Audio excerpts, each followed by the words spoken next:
This is kind of more of a sermon than anything else. So, got your tomatoes ready? Got your lettuce ready? That's me. I'm really a V6 person underneath the hood, you can see.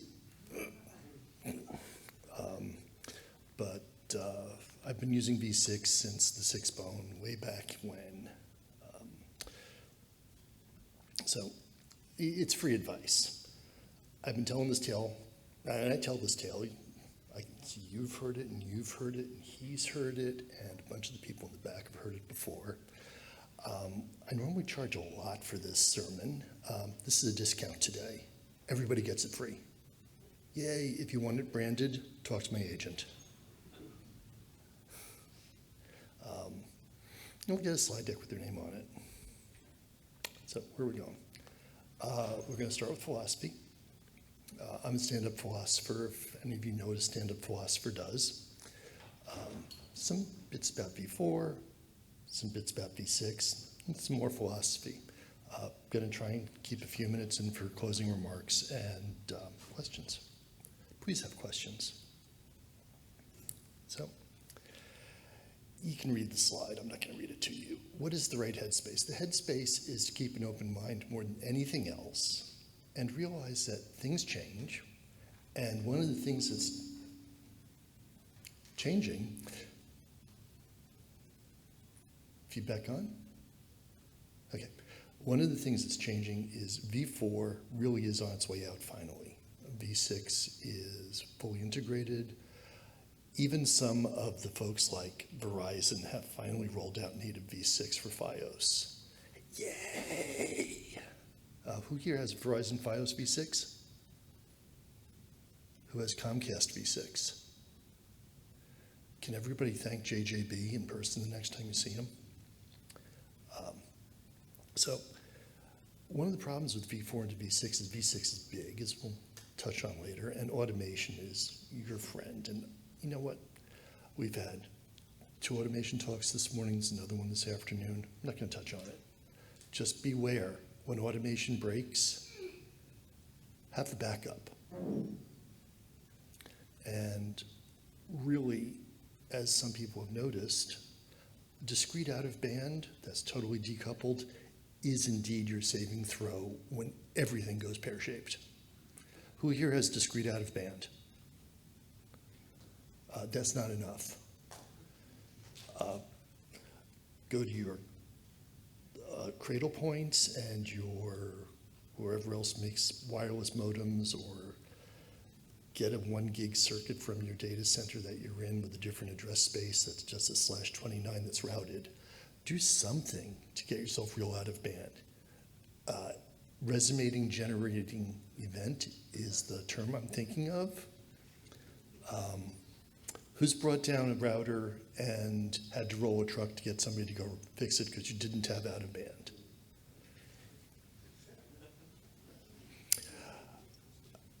What? Oh, yeah.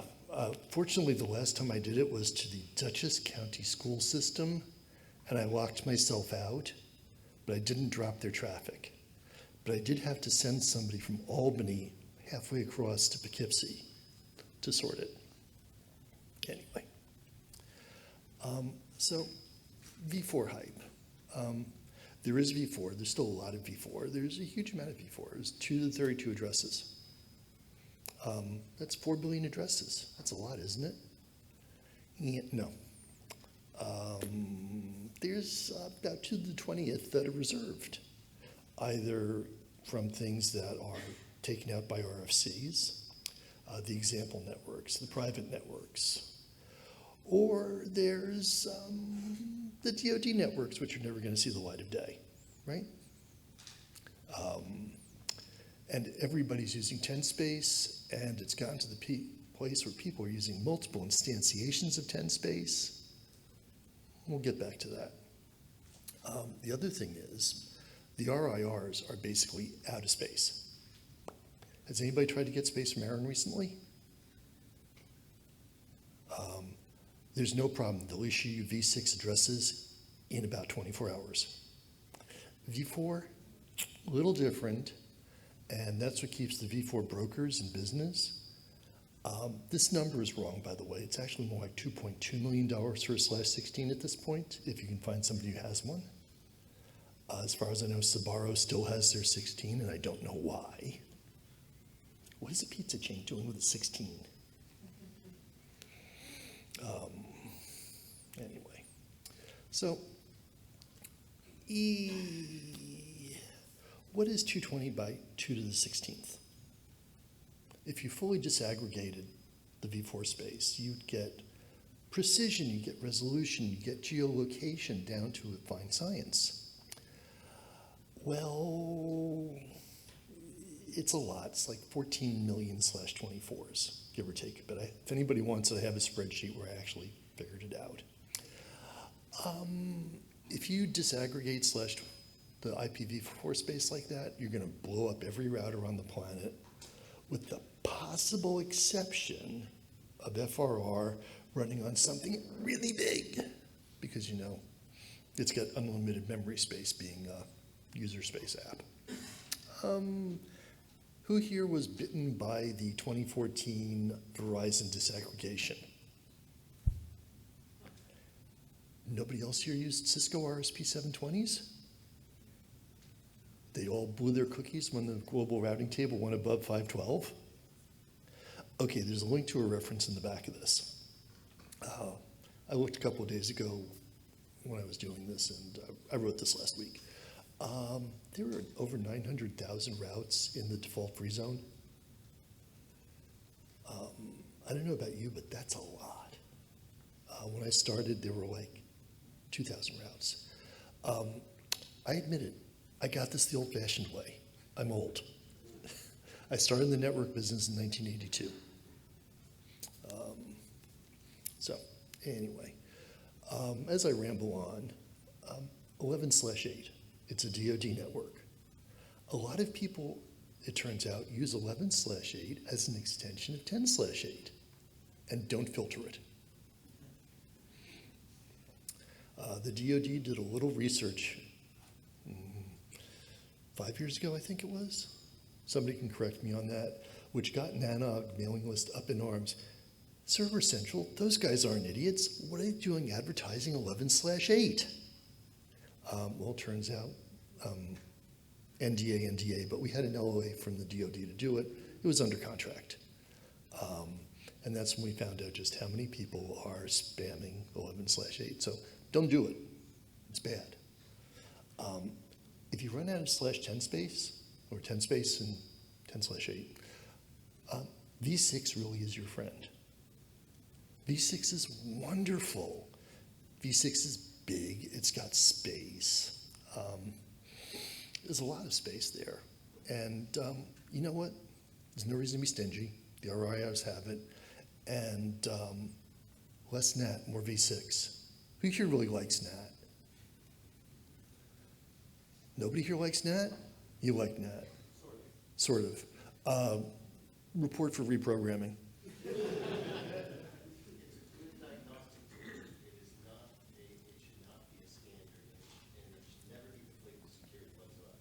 Would someone please give that man a sticker? Yeah.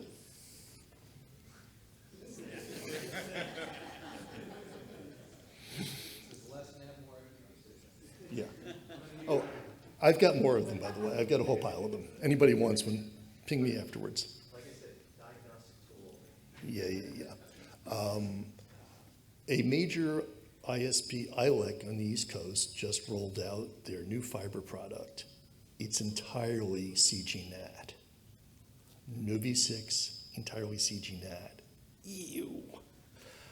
So anyway, speaking of V6, before we get into anything, who here is using a spreadsheet or Post-it notes to deal with their IP space? And you could admit it. It's the Microsoft IPAM, isn't it? Excel. For the love of your favorite deity, mine's the flying spaghetti monster, get yourself a real IPAM and get one that treats IPv6 and IPv4 on equal footing.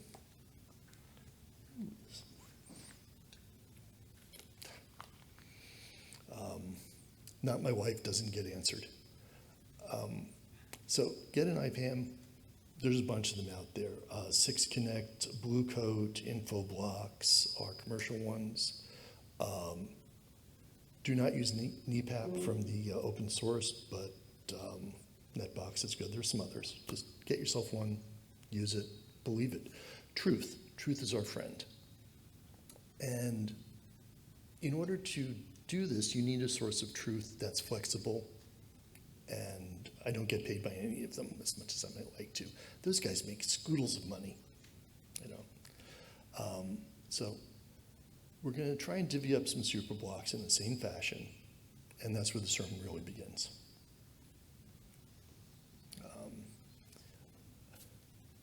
Who has a favorite analogy for the size of VSpace? You know, is it Douglas Adams' space is big, really big? Is it there's more V6 addresses than there are grains of sand on the planet? Pick one. They're all applicable. But more importantly, IANA has allocated 2,000:3 to unicast V6. This is still an unimaginably large amount of space. It's not quite as big because it's only a couple of bits down, but it's a lot, and there's no way you're going to run out. V6 addresses. Okay, who here doesn't know how a V6 address looks? Everybody's used V6? Good. How many of you have pushed back against that IT manager that says V6 is evil and we have to shut it down? How many of you were successful? Good. Good. V6 is fine. And in fact, there are ways to make V6 more secure than V4. We'll get there. There are a bunch of good introductions. I personally like the one linked in the note. It's a YouTube video. Great presenter, done a few years ago, very humorous. I'll save you the look, it's me. But here's the important thing. Whatever you do, don't try to use V4 heuristics to save V6 space. You don't need to. There's a lot of V6 space out there. When I look, DT had a /19. Okay, who has a /19 of space here? Okay, who has a /19 of V4 space? Okay. Do you just comprehend how much bigger a 19 of V6 is than V4? Good, explain it to me, because I can't. I mean, I'm still at the point of trying to figure out how to get into 6th gear when I upshift. And, you know, I'll never drive a Vet. They have 7 forward gears. So, okay, you get your first block, and I just talked to Lisa. /32s are the basic building block. The RIRs hand out right now. 5 RIRs. They'll all hand you a /32 for asking.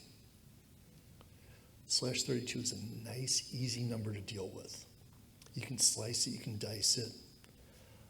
But before you do that, think. Do I want to take this 32 and put the entire thing here and then just go and get another one? Spend extra money I don't have to spend? Pollute the routing tables? Maybe, maybe not. But V6 breaks up very nicely on bit boundaries. So you can take that 32 and break it down and break down. The next slide has a breakdown chart in it. Okay. But think about that beforehand. Think about the amount of space you're going to use. The shortest routable block in V6 land is what? It's a 48. So a 48 is 64K /64s. So think of a /48 as a Class B network. Who remembers what a Class B network is? Okay, good. You're all using CIDR notation now? Do you know why the class system existed? And what the breakdowns were? First bit, Class A. Second bit, Class B. Third bit, Class C. Fourth bit, Class D, and then so on. Oh, and anybody who thinks about putting D and E space into, just don't do it. First off, it would break every ancient piece of IoT in existence because they don't know how to use it. because the ASICs don't know how to use it. So, so take your 32, that breaks down to 1636s really, really nicely. A bunch of you have 16 or more pops, right? Okay. 40s. 40s are a nice number. You get 256/40s, and a /40 is still the functional equivalent of 16/16 V4 blocks. How many people, besides Comcast, are going to use 16/16s in a pop? Anybody? Bueller? Okay. And then it breaks down from there until we get to 64s. But 48s being the smallest routable unit are cool. 24s are the smallest routable unit in V4. But a 24 is just this little handful of space. So V6 forces you to think bigger and give yourself a proper environment. There is absolutely no reason whatsoever to break the RFCs, which recommend a /64 as your base unit. You can use a 64, which is still that big, to address a single host. Now, whether you provision as a /64 or not is a good question. If you look at the RFCs, /127 is your point-to-point. And yes, I know a lot of people like to use 126s, but they're sideband attacks, which you don't want to deal with, which you don't get with 127s.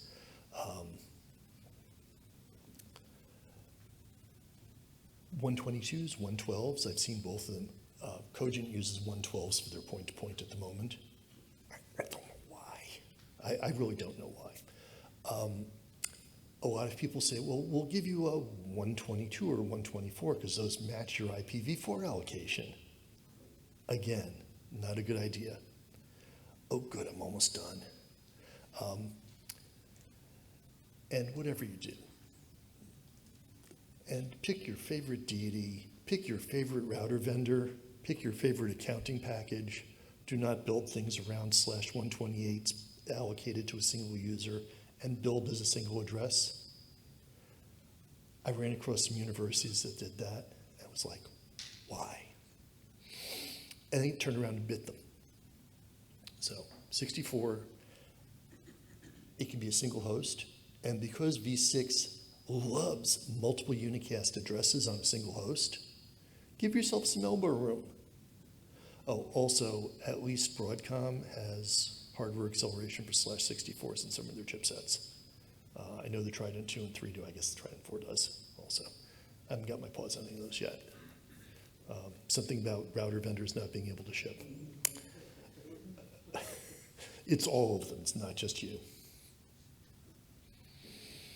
So useful thoughts.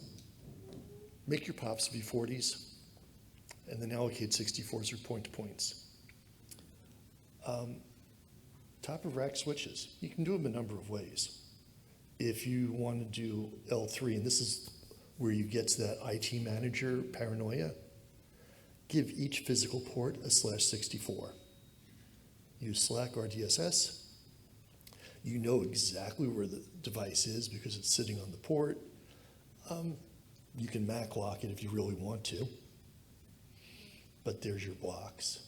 EUI 64, everybody here know how to calculate an EUI 64? Or at least know what it is? Okay, good. I'm seeing some nods.